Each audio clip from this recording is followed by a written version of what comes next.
3, 2, 1. Full power. And liftoff.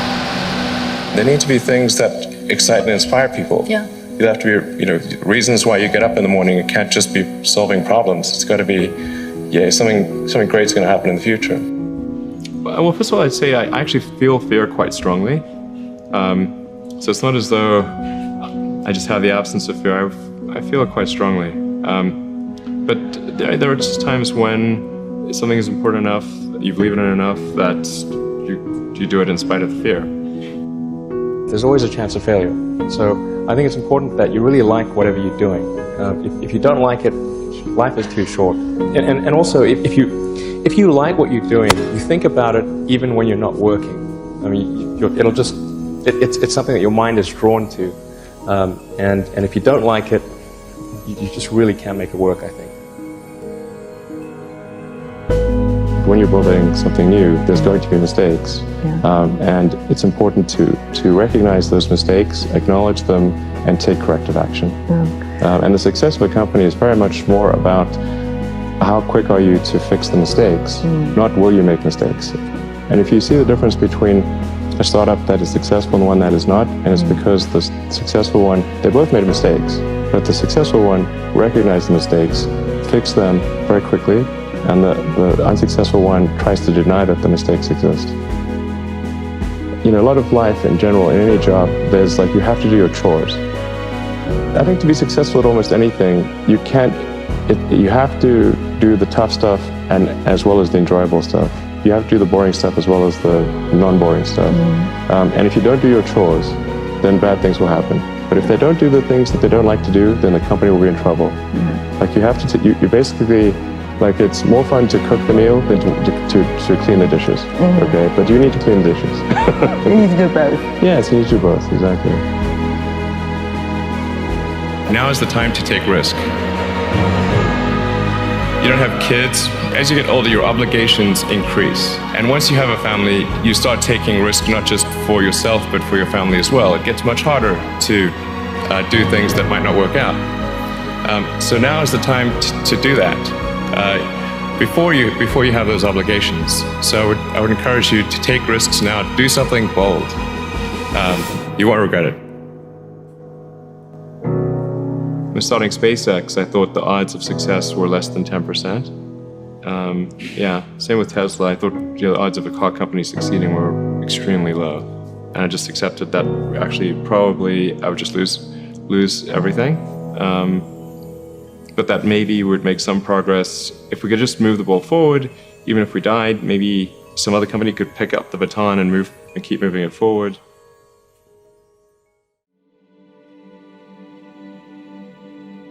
First of all, I really need to give some thought to how can I provide advice that would be most helpful, and I'm not sure I've given enough thought to that to give you the best possible answer. But I think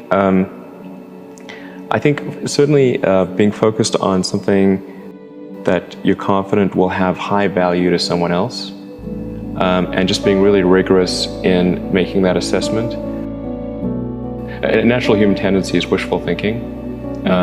So a challenge for entrepreneurs is to say, well, what's the difference between really believing in your ideals and sticking to them versus pursuing some unrealistic dream that doesn't actually have merit? And that is a really difficult thing to tell. Can you tell the difference between those two things? Right. So you need to be sort of very rigorous in your self-analysis. I think certainly extremely tenacious, and then just work like hell. I mean, you just have to put in, 80-hour, 100-hour weeks every week. All those things improve the odds of success. Okay. I mean, if other people are putting in 40-hour work weeks and you're putting in 100-hour work weeks, then even if you're doing the same thing, you know that you will achieve in 4 months what it takes them a year to achieve. I think one of the biggest mistakes people generally make, and I'm guilty of it too, is wishful thinking. You want something to be true, even if it isn't true. And so you ignore the things that, you ignore the real truth because of what you want to be true. this is a very difficult trap to avoid. And like I said, certainly one that I find myself in having problems with. But if you just take that approach of you're always to some degree wrong, and your goal is to be less wrong, and solicit critical feedback, particularly from friends. Like friends, particularly friends, if somebody loves you, they want the best for you.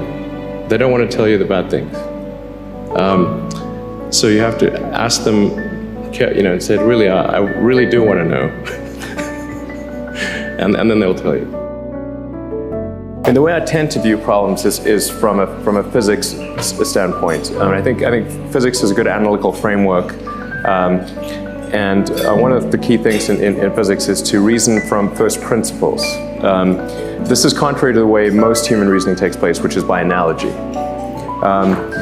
Reasoning from first principles just means that you figure out what are the fundamental truths or things that people are pretty sure are fundamental truths, and can you build up to a conclusion from that, from those principles, and then certainly if you come up with some idea and it appears to violate one of those fundamental truths, then you're probably wrong, or you should get a really big prize or something like that. This may seem like, I don't know, it may seem sort of obvious when it's explained, but it's actually not what people do. Reasoning by analogies is helpful because it's a shortcut. Yeah. And it's mostly correct, but it tends to be most incorrect when you're dealing with new things, because it's hard to analogize to something really new. When you were in college and developing these skills, you wanted to do some things that were of benefit to humanity. Why did you think that? Well, because not everyone does. Yeah, no, I guess it was, I had sort of an existential crisis of like, what does it all mean, and what's the meaning of life, and it probably goes back to high school, I guess. I don't want to give a laboriously long answer, but I had sort of a dark childhood. It wasn't good. Probably partially brought on by reading some of the philosophers. Like, don't ever read Schopenhauer and Nietzsche if you're 14. It's not good. I was just trying to figure out what does it all mean. And when I read The Hitchhiker's Guide to the Galaxy, which I think is a great work of philosophy, that sort of highlighted the point that very often the issue is understanding what questions to ask. And if you can properly frame the question, then the answer is the easy part. So I thought things that expand the scope and scale of the human consciousness and allow us to better ask questions and achieve greater enlightenment, those are good things. And so that's sort of what can we do that's going to most likely lead to that outcome.